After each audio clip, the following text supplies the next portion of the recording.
অর্গানোগ্রামের সিদ্ধান্ত মোতাবেক বৈষম্য বিরোধী ছাত্র আন্দোলনের কেন্দ্রীয় কমিটি ব্যতীত সারা দেশের সকল কমিটির কার্যক্রম আনুষ্ঠানিকভাবে স্থগিত ঘোষণা করা হচ্ছে। এর মধ্য দিয়ে আমরা বৈষম্য বিরোধী ছাত্র আন্দোলনের আগামী কার্যক্রম কোন উপায়ে পরিচালিত হবে সেই সম্পর্কে আমরা বসবো, একটা রূপরেখা তৈরি হবে।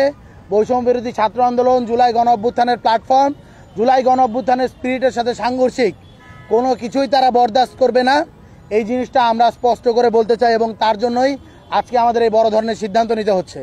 শ্রদ্ধাশীল থেকে আইনের প্রতি শ্রদ্ধাশীল থেকে আমরা আপনাদেরকে সার্বিক সহযোগিতা করার চেষ্টা করব।